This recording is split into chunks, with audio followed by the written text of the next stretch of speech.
An Anglia guided tour of Berlin provides an opportunity for students to follow the course of Nazi anti-Semitism through to the full horrors of the Holocaust. Niemals ermüden und niemals verzagen und niemals verzweifeln. Es lebe!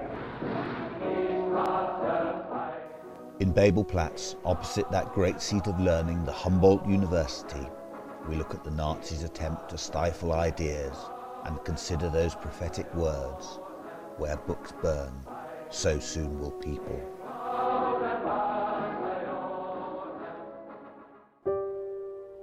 From the Nazis' anti-Semitism of the 1930s, we follow their steady progression to the planning and the execution of the final solution.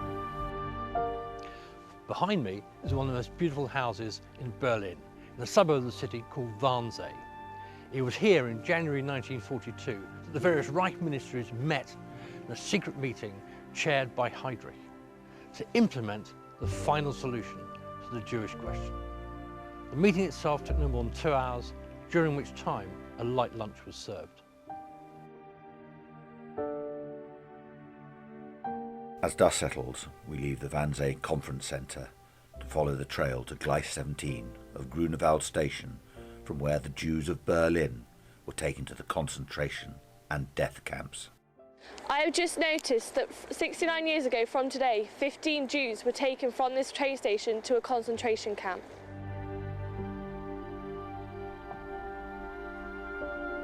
From Grunewald Station, we head out to the edge of Berlin, to the concentration camp that also doubled as the headquarters of the network of death camps that grew up under the Nazis. This is Sachsenhausen, one of 2 concentration camps in the Berlin area. Unique insofar it was used first by the Nazis and later by the communists. The sign, Arbeit macht frei, means work makes you free. We tend to associate this sign with Auschwitz, don't we? But actually, it comes from here. And Höss, the commandant, on promotion to take over the killing complex at Auschwitz-Birkenau, took the sign with him. But it originates here in Sachsenhausen.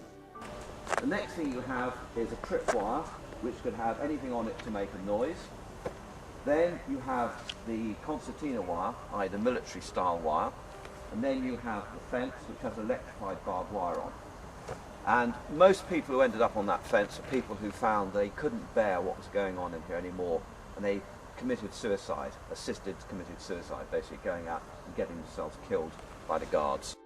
Being here at Sachsenhausen makes you realise the torture and suffering of not just the famously persecuted people like the Jews, but also the British and even German people who were governed over by Adolf Hitler, and they were tortured by hanging them by their wrists on these wooden poles or staves, and they would dislocate their shoulders. Even though, in the harsh regime, thousands died of disease, were worked to death, or were simply killed, unlike Auschwitz, Sachsenhausen was not primarily a death camp. These were different, and they were set up. I suppose the modern term would be a short, sharp shock. As far as the Nazis were concerned, it was supposed to do 2 things. One, to get undesirables, political opponents, whoever, off the streets and under their control, and 2... Inevitably, the most harrowing part of any visit to Sachsenhausen is to the relatively small, but nonetheless chilling, gas chambers and crematoria. An Anglia tour to Berlin focusing on, or including, the Holocaust provides students with an unforgettable understanding of just how the final solution developed under the Nazis.